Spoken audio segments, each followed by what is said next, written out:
का एक स्टूडेंट था 10th स्टैंडर्ड का, और वहां से मैं रोट्रैक्ट से रोटरी ज्वाइन किया। मैं रोट्रैक्ट का प्रेसिडेंट बना। उसके बाद मैं जेडार रहा रोट्रैक्ट का नेपाल का। फिर मैं रोटरी ज्वाइन किया 2001 में। 2001 में हमने रोटरी ज्वाइन किया। उस समय संजोग मैं जब प्रेसिडेंट बना तो रोटरी सेंटेनियल ईयर था, 100 ईयर्स रोटरी का हुआ था। रोट्रैक्ट का जब मैं प्रेसिडेंट था तो उस समय 100 ईयर्स रोटरी का हुआ था। हमें ये अभी तक हम सोच रहे थे कि रोटरी सिर्फ काम करती है पोलियो के लिए।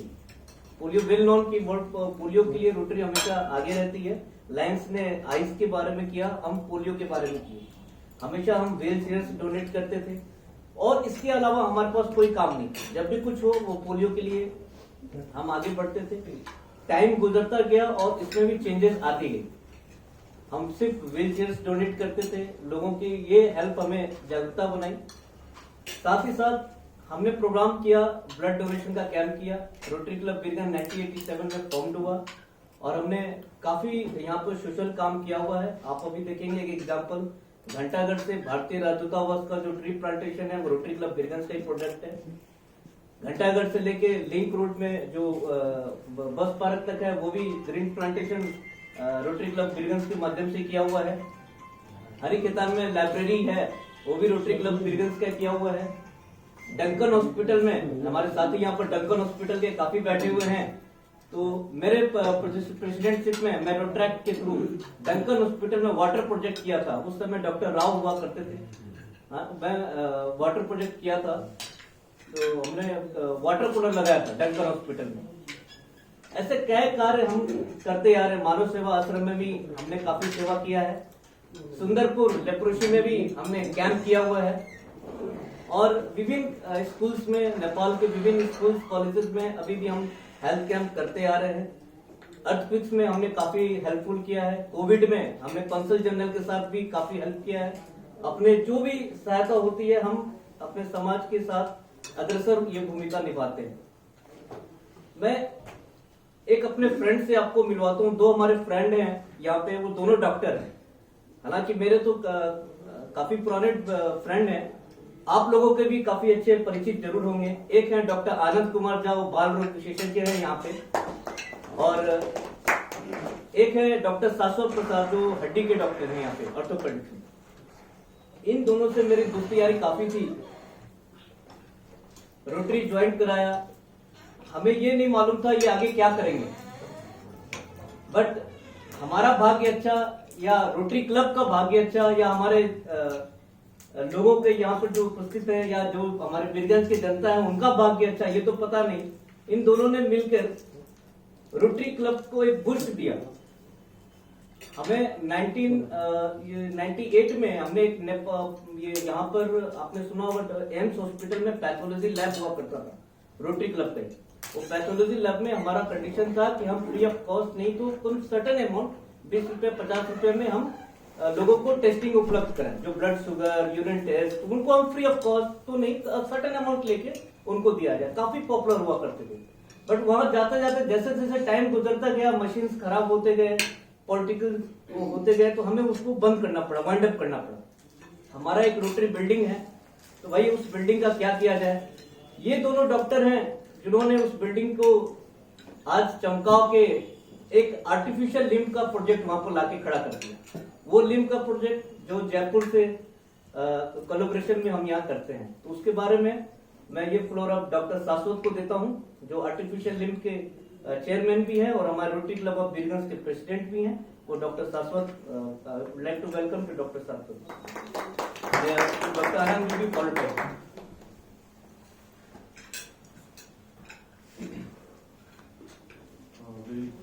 Good evening to everyone. Thank you, CG sir, Sashibhushan ji, Charan ji, for giving us this opportunity to take this floor and describe about what we are doing in regarding this LIMB project. I'm a little confused in which language do I speak. Is it okay if I speak in Nepali? All the language. Okay. Thank you. मैले जसरी अभिषेक सरले भन्नुभयो, मैले 3 वर्ष भयो rotary club join गरेको। अनि always back of the माइन्डमा we had that कि हामी केही गर्नु पर्यो, just एउटा social organization join गर्न मात्र काफी हुँदैन, केही गर्नु पर्यो, something positive should come out of us.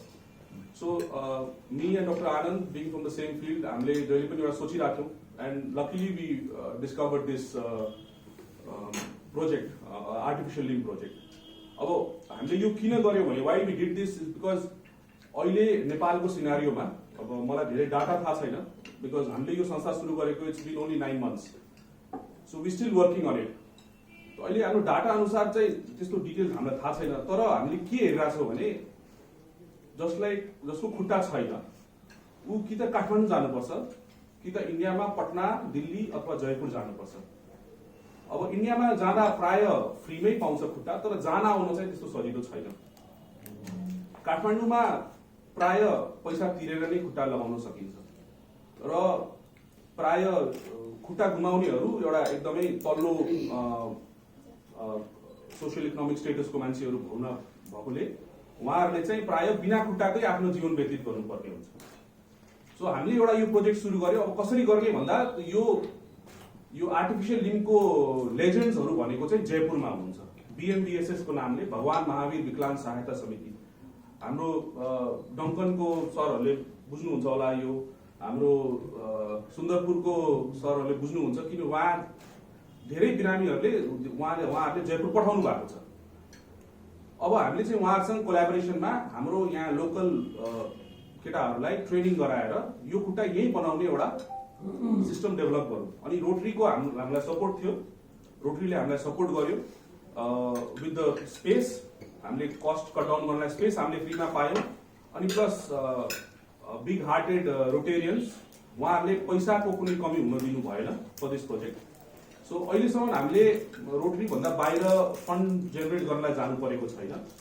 भविष्यमा जानुपर्छ होला, तर अहिलेसम्म चाहिँ त्यस्तो भएको छैन।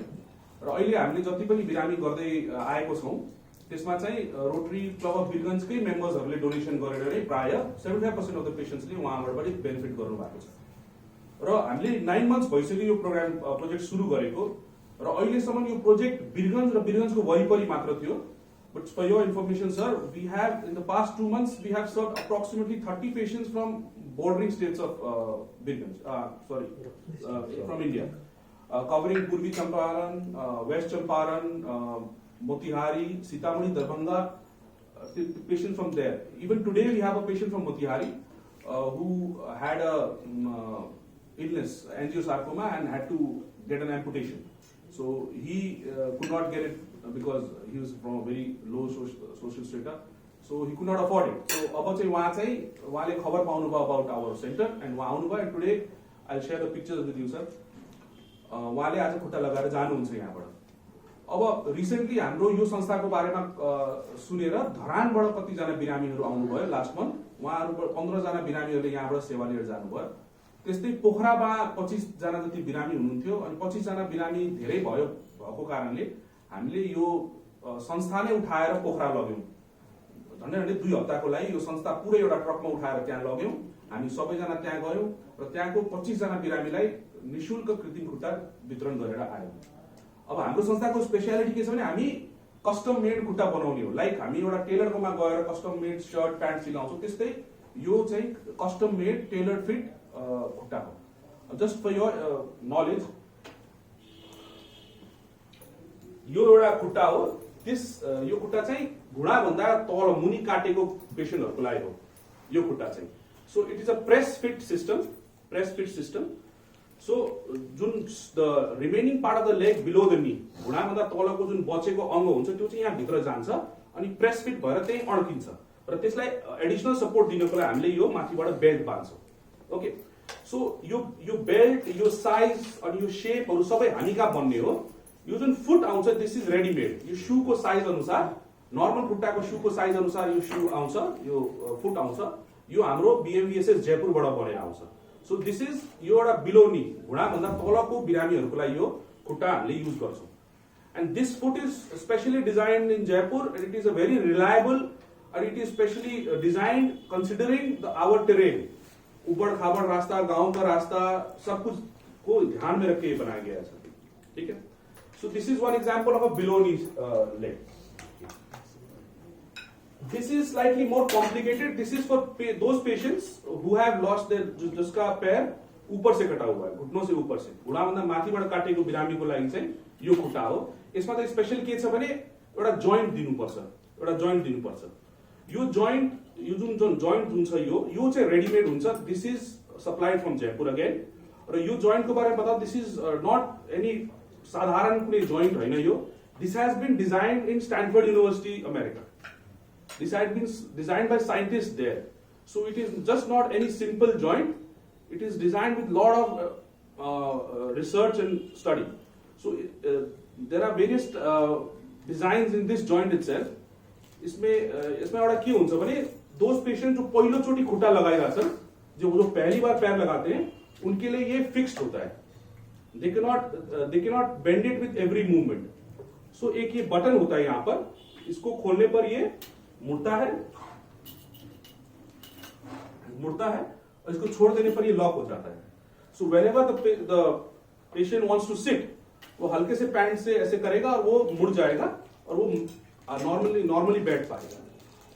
Those patients who have some experience with these artificial limbs, they have automatic ones. So अपने मूवमेंट से ही वो मोड़ सकते हैं और सीधा कर सकते हैं। Okay, so this is one another design. And regarding the cost, generally it costs around 12,500.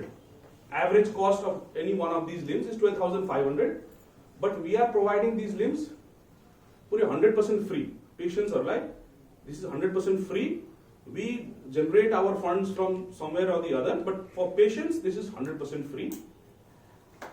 Now that we are at the consulate's office here, we do not need any immediate support from you, but I'm sure your backup would always be a great help, and I'm sure in future we'll need some of the other help from you. So saying all that, I would like to take your leave. Thank you so much. I'd like Dr. Anand to come up and say a few words.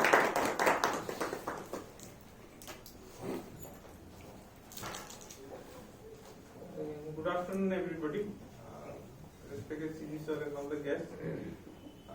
शाश्वत sir has already explained lot of things. वो बहुत कुछ बता चुके, उहाँले धेरै चिज भनिसक्नु भयो। अब हामीले जुन पनि फोरम हामीले पाउँछौँ हैन, जहाँ पनि हामी जान्छौँ, जस्तै अहिले यस्तो भइसक्यो कि अब म पेशाले एउटा डाक्टर, म मेडिकल कलेजमा पढाउने भएकोले पनि म विभिन्न ठाउँमा एक्सटर्नल एक्जामिनर भएर पनि म जान्छु। र त्यहाँ जाँदा पनि म त्यो एक्जाम लिने हस्पिटलमा होस् या कहीँ होस्, मैले चान्स पाउने बित्तिकै म के गर्छु भने त्यो ठाउँमा गएर हाम्रो यस्तो संस्था छ र फ्रीमा हामी यो चलाइरहेको छौँ भनेर यो मैले सेयर गर्नु कारण चाहिँ हामीले फन्ड जेनेरेट गर्नलाई चाहिँ पक्कै होइन। अहिलेसम्म हामीलाई हाम्रो संस्थामा अझै पनि हामीसँग 40-50 वटा खुट्टा बनाउने फन्ड अलरेडी छ, हाम्रो अकाउन्टमा अलरेडी छ।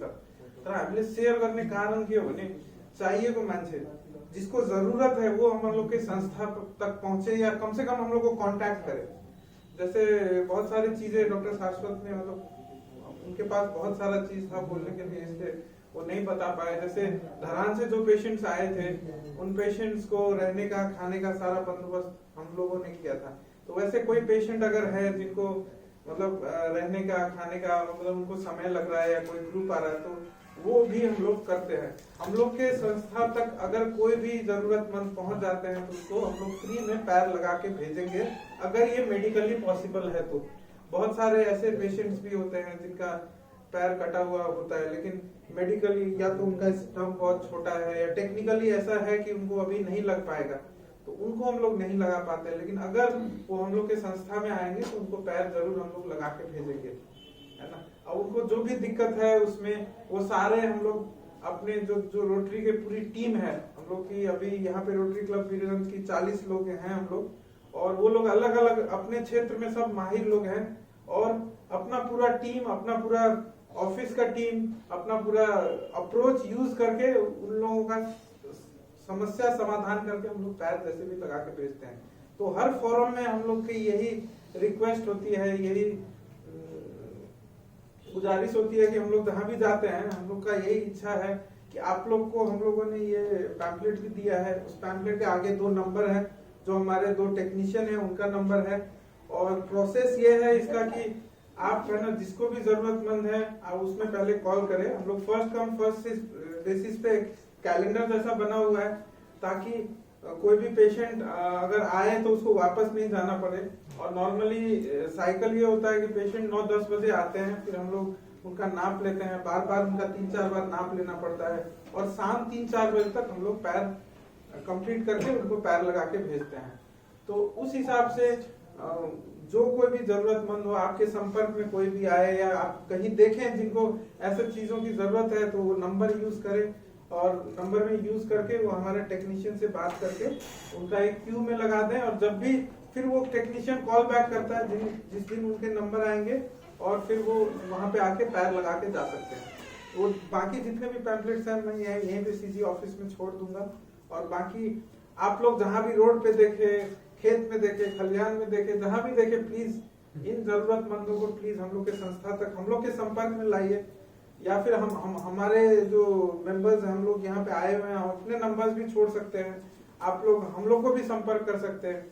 तो हम लोग का यही आप लोग से रिक्वेस्ट है कि जैसे भी हो इन जरूरतमंदों को हम लोग के संस्था तक पहुंचाइए ताकि हम इनकी मदद कर सके। धन्यवाद।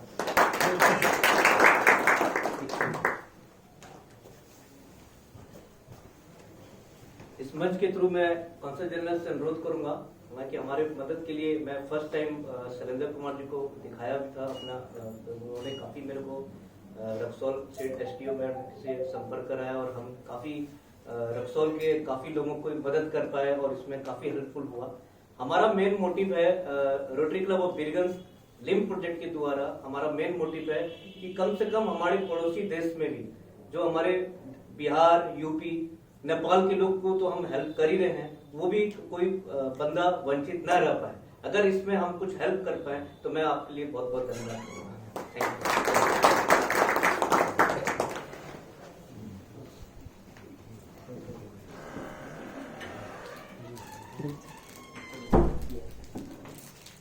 Thank you very much team rotary.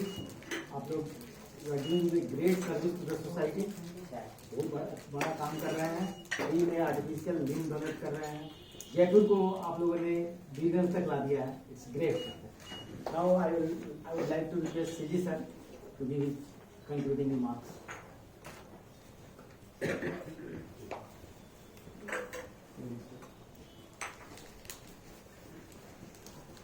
Thank you so much.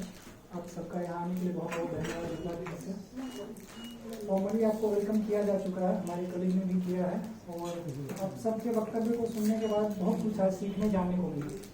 हम डिसेबिलिटी की बात कर रहे हैं और मकसद यही था कि बहुत सारा एजुकेशन हो, इसलिए डिफरेंट एक्सपर्ट्स को बुलाया गया, डिफरेंट ऑर्गेनाइजेशन के लोगों को बुलाया गया। मैम ने शुरू की मानव सेवा आश्रम के बारे में उन्होंने बताया और हमने शायद पहले भी मुलाकात की है आपके ऑर्गेनाइजेशन के लोगों से। उनको कहा था कि आपके यहाँ आके भी देखेंगे, समझेंगे, जानने की कोशिश करेंगे ऑन ग्राउंड। तो अभी हमें थ्योरेटिकल पर्सपेक्टिव मिल गया, लेकिन हम ग्राउंड से भी आके उसको देखेंगे तो वो चीज़ें और लाइफ लॉन्ग अपने दिमाग में हो जाएंगी। एक विजुअल रिप्रेजेंटेशन हर चीज़ों का जरूरी होता है। जैसे आर्टिफिशियल लिम्ब है, ये तो हमेशा से हमारे दिमाग में रहेगा। उसकी उन्होंने जो भी स्क्रू वगैरह टाइट लूज करके बताई या उसमें डिफिकल्टीज बताई, ये सब चीज़ें हमारे जहन में रह जाएगी हमेशा के। और हमारे जॉन साहब ने बताया, वो कह कि डॉक्टर नहीं है लेकिन उनकी एक्सपर्टीज काबिल तारीफ है और इन्होंने रनकर में अपने एक्सपीरियंस को शेयर किया, 10 साल के अनुभव को बताया, जो कि काफ़ी अच्छा था। और जो चीज़ें ये कर रहे हैं, रोटरी क्लब के बारे में बैकग्राउंड हमें दी गई, आपने लेप्रोसी के बारे में हमें बताया और आप खुद उस परिवार से आते हैं। तो सोसाइटल नॉर्म्स की भी हमने बात की, हमने लीगल प्रोविजंस की भी बात की। ये जो लोगो आप लेफ्ट में देख रहे हैं, ये इंटरनेशनल डे ऑफ डिसेबिलिटी मनाया जाता है 3 दिसंबर को और ये महीना दिसंबर का है और इस महीने का हम लोगों को थीम भी दिया गया था डिसेबिलिटी से रिलेटेड, इसलिए ये इवेंट आयोजित किया गया। तो हम लोग हर महीने किसी न किसी थीम पे कुछ चीज़ें करते हैं। तो कोशिश यही है कि डिसेबल्ड लोग जो होते हैं, जो कि काफ़ी ज़्यादा डिस्क्रिमिनेशन के शिकार होते हैं समाज में, और उनके लिए लीगल प्रोविजंस भी नाकाफ़ी होते हैं। अगर गवर्नमेंट ने लीगली चीज़ें प्रोवाइड कर भी दी तो सोशली हमें उनको एक्सेप्ट करवाने की ज़रूरत है। और हम आप शायद थोड़े तंगदिल इंसान होते हैं, इतनी जल्दी से उनकी मदद को खड़े नहीं होते, तो इसलिए अवेयरनेस की ज़रूरत है। जैसा शुरू में शशिभूषण जी ने कहा कि दुनिया में 15% लोग डिसेबल हैं, तो वो फिगर स्टैगरिंग है। 1 billion people on the globe is too big a number, और उनमें किसी न किसी तरह की डिसेबिलिटी है। और सबसे मजे की बात यह है कि हमें पता भी नहीं चलता कि उसमें क्या डिसेबिलिटी है और किस ढंग की डिसेबिलिटी है। जब तक हमें पता चलता है तब तक कई बार काफी देर हो जाती है। 60 साल से ऊपर के जो व्यक्ति हैं उनमें 46% लोग डिसेबल बनाए जाते हैं या बताए जाते हैं। उनमें किसी न किसी तरह की डिफॉर्मिटी होती है, जो उन्होंने कही कि लैंगिक हो सकती है, वो आपके मस्तिष्क से संबंधित हो सकती है, आपके शरीर से संबंधित हो सकती है। तो डिसेबिलिटी वही नहीं है जो दिखता है। अगर आप अपनी कैपेबिलिटी के हिसाब से कामों को नहीं कर पाते हैं तो भी आप डिसेबल माने जाएंगे। उसकी मेडिकल में प्रतिशतता वो बता देंगे कि आप कितने प्रतिशत डिसेबल हैं। कई सारे मेडिकल में डॉक्टर साहब लोग यहाँ बैठे हुए हैं, उनको मालूम है डाउन सिंड्रोम है, कई तरह की सिंड्रोम्स होती हैं। तो वो बताता है कि भैया ये बंदा क्यों नहीं उस तरह से एक्ट कर पा रहा है जैसे इसको करना चाहिए था, एक नॉर्मल अपब्रिंगिंग क्यों नहीं है इस बच्चे की। तो ये सब चीज़ें सीखने जानने की चीज़ें हैं। काफ़ी सारा एजुकेशन होता है, मकसद यही होता है इस परिचर्चा को करने का। और आपका जो इंडिविजुअल रिक्वेस्ट है कि हमारी ऑफिस कितनी आपकी किस तरीके से मदद कर पाएगी, हम लोग इस पर सेपरेटली भी कभी मिलेंगे, बात करेंगे, समझने की कोशिश करूंगा। लेकिन अगर आप नेक काम कर रहे हैं तो हमें नहीं लगता है कि इसको बहुत ज़्यादा प्रचार की जरूरत पड़ेगी। Word of mouth will go like anything. 9 months is too little a time, but I am sure कि आने वाले दिनों में ये काफ़ी ज़्यादा पॉपुलराइज होगा। And I am waiting for the day जबकि आप कहेंगे कि पेशेंट को थोड़ा स्ट्रगल करें, it has been too much for me. तो वो भी दिन आपके जरूर से जरूर आएंगे। तो अच्छा ही होगा, अच्छे नेक प्रयास के साथ आप कर रहे हैं तो उसमें भलाई ही होगी और आपका सहयोग भी बना रहेगा, लोगों को आप लोग अच्छा करेंगे। मैं बहुत बेसिक चीज़ें आपसे बाद में जानने की कोशिश करूंगा। मेरे बहुत सिंपल क्वेश्चंस हैं जो कि मैं इससे संबंधित जानने की कोशिश करूँगा, जैसे फूड से के बारे में। और मुझे ये कहना है, ये स्वावलंबन जो आप लोगों राइट साइड में देख रहे हैं, ये गवर्नमेंट ऑफ इंडिया का लोगो है। ये हमारी एक मिनिस्ट्री है, ministry of social justice and empowerment. उसके अंदर एक डिपार्टमेंट है, department of empowerment of persons with disabilities. उसकी एक आईडी कार्ड आजकल बनाए गए हैं डिसेबल लोगों के लिए, जिसको यूडीआईडी कहते हैं, यूनिक डिसेबिलिटी आइडेंटिफिकेशन कार्ड। उसमें ये लोगो लगा होता है और उसमें उन्होंने 3 स्ट्रिप भी दे रखी होती है, जो एक व्हाइट स्ट्रिप होती है, एक येलो स्ट्रिप होती है और एक ब्लू स्ट्रिप होती है। अगर आप 40% से कम डिसेबल है तो आपको व्हाइट स्ट्रिप होगी, 40 to 80 में है तो आपको येलो होगी, और उससे ज़्यादा है तो आपको उसमें ब्लू स्ट्रिप दी जाएगी। अब वो वैज्ञानिक पद्धति क्या है, डॉक्टर कैसे डिसेबिलिटी ज्ञात करते हैं, वो तो सोचने समझने और सीखने की चीज़ है। लेकिन पर्पस वही है कि उससे हम आइडेंटिफाई कर सके अपने समाज में कितने ऐसे डिसेबल लोग हैं, उनके लिए क्या क्या प्रावधान किए जा सकते हैं, क्योंकि उनका आइडेंटिफिकेशन बहुत बड़ा इशू है। जैसे ये कह रहे हैं कहाँ पे लोग हैं, किनको एक्चुअल फूड की जरूरत है, वो आइडेंटिफाई करने की जरूरत है, उसको पता भी नहीं है। कई बार लोग सोचते हैं कि मेरा तो अब लाइफ हो गया और मेरे पास लाइफ ही नहीं है, आफ्टर लाइफ ही नहीं है। तो जब चीज़ें जानेंगे तो उनको समझ में आएंगी। और डिसेबिलिटी के साथ जीना, जैसे उन्होंने कहा चंद्रन है हमारी एक्ट्रेस, और इस तरह से बहुत सारे लोगों का उन्होंने नाम भी लिया, स्टीफन हॉकिंग का नाम लिया, और भी व्हाट्सएप फॉरवर्ड पे भी देखने को मिलते हैं। किसी ने कहा कि 60 साल से वो एक मशीन के अंदर ही बंदा पड़ा हुआ है और उसने माउथ से और ये सब कुछ चीज़ों से उसने लिखी है, कुछ किताबें लिख दिया, कुछ एक्सपीरियंस शेयर कर दिया, और एक मशीन के अंदर ही वो जी रहा है।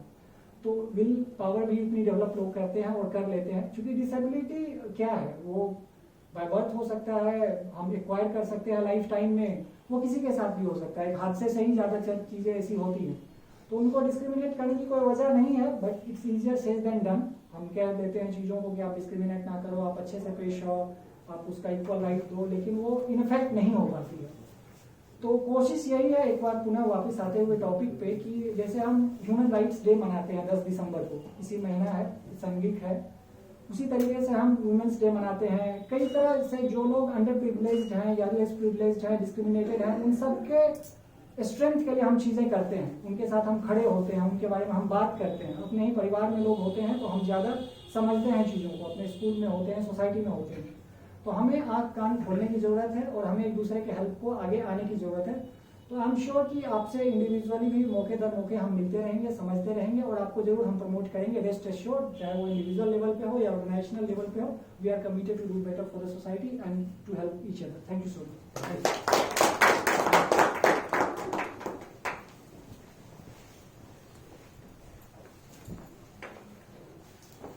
मैं सीजी सर से अनुरोध करूंगा, जो पार्टिसिपेंट हैं, जो हमारे अतिथि हैं, उनको टर्न अप एक छोटा सा गिफ्ट दे करके इस सार्वजनिक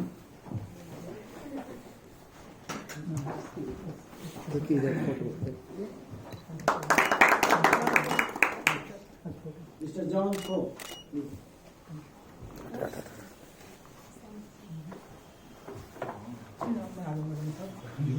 श्री कृष्णा जी।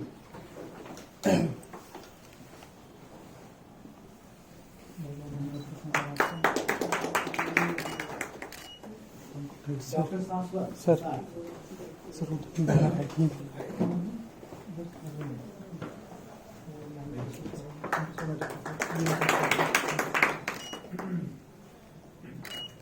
डॉक्टर आनंद झा।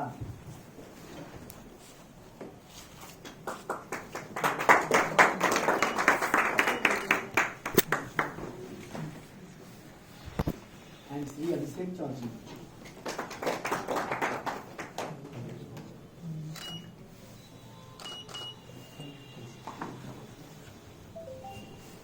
अब हमारा कार्यक्रम समापन की ओर बढ़ रहा है। मैं श्री शैलेंद्र कुमार काउंसिल पीसीएस से रिक्वेस्ट करूंगा कि ये वोट ऑफ थैंक्स प्रेजेंट करें।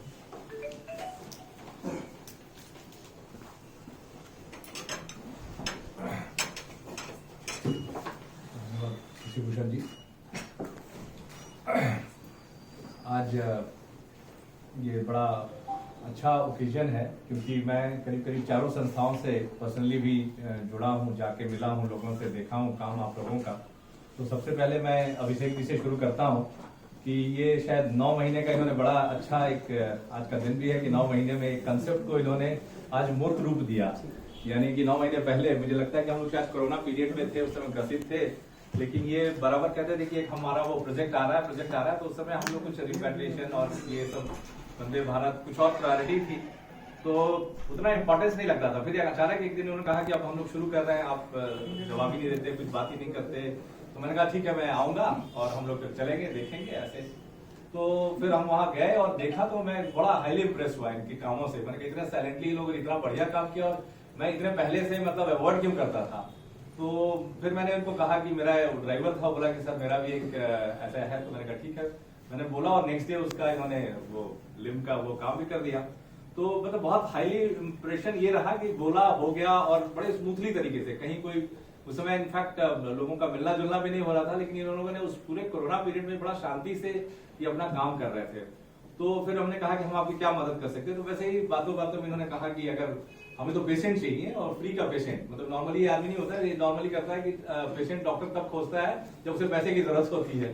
तो आई वाज सरप्राइज्ड कि मतलब इतना नेक काम कर रहा है और उसमें भी पेशेंट। मैंने कहा ठीक है कोई नहीं। तो हमने एसडीओ से बात की।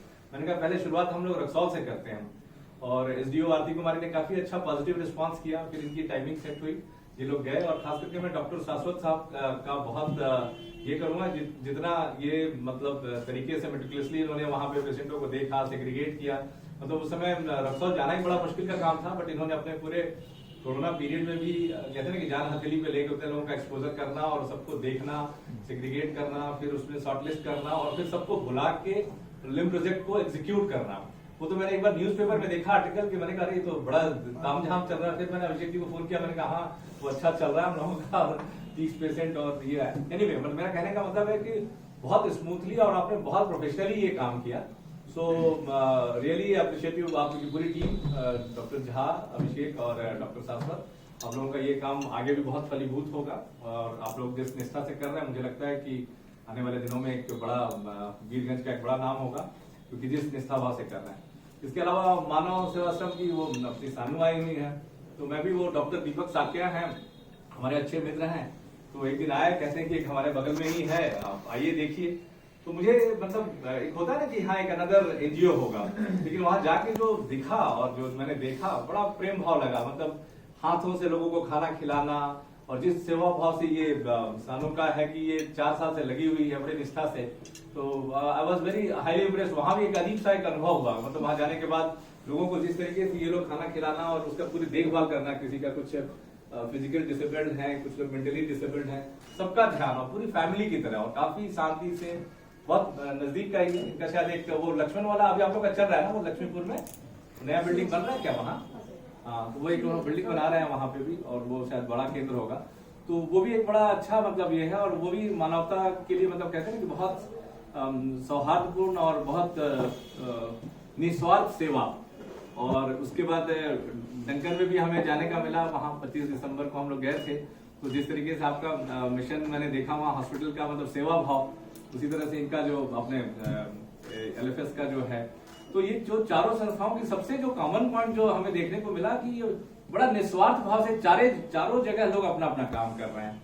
हॉस्पिटल, इनके हॉस्पिटल, जैसे इनके MD साहब से बात हुई प्रभु जी से, तो जिस तरीके से उन्होंने एक्सप्लेन किया कि कोरोना में हम लोगों ने कितने मुश्किल से कितने करीब 250 बड़े क्रिटिकल पेशेंट्स को बचाया है, किस तरीके से ऑक्सीजन का क्राइसिस था, कैसे थे, तो ये सारी चीजें। उसी तरीके से फिर जब हम लोग वहाँ कुछ आश्रम में गए, वहाँ लोगों का जैसे जीवन यापन और काम हुआ, तो पूरा मिला जुला के, मैं सॉरी थोड़ा टॉपिक से हट रहा हूँ, लेकिन मेरे को जो एक यूनिकनेस और एक बहुत अच्छी चीज दिखी कि चारों संस्थाएं अपने अपने तरीके को बहुत सीरियसली और बड़े निस्वार्थ भाव से कर रहे हैं। तो आप लोगों को, हम लोगों की तरफ से बहुत बहुत साधुवाद और बहुत बहुत हार्दिक शुभकामनाएं कि इतने अच्छे काम करते हुए। और आज शायद ये बहुत अच्छा कोऑर्डिनेशन है, एक प्लेटफॉर्म है कि चारों निष्ठावान एजेंसीज को हम लोग साथ लाए। वो इसमें सबसे जो कॉमन है वो निस्वार्थ भाव से आप लोगों की सेवा, तो हम लोग उसको सत सत नमन करते हैं। और आप लोगों ने अपना समय यहाँ दिया, आने के लिए बहुत बहुत धन्यवाद। और उम्मीद है कि हम लोग इसी तरीके से कुछ भी कहीं हम लोगों का कोई भी सहयोग आप लोगों से होगा, तो सीधी साहब ने कहा ही है कि जिस तरह से भी होगा, आप लोग इतना बढ़िया काम कर रहे हैं कि जरूरत नहीं है, लेकिन अगर हमारी जरूरत कभी भी हो तो हम लोग आप लोगों के साथ हैं। ये एक छोटा मंच है, इसमें हम लोग बहुत ज्यादा प्रोपेगेंडा तो नहीं कर पाते जैसे आपने कहा, लेकिन फिर भी जहां भी हमें मौका मिलेगा हम सब आप लोगों के लिए साथ हैं और आप लोगों के अच्छे कामों का हम लोग ये करेंगे। और आने के लिए आप लोग बहुत बहुत धन्यवाद और समय देने के लिए बहुत बहुत थैंक यू।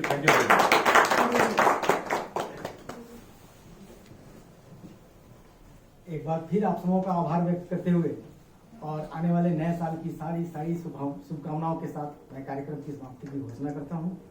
इसके पहले एक ग्रुप फोटोग्राफी होगी सर।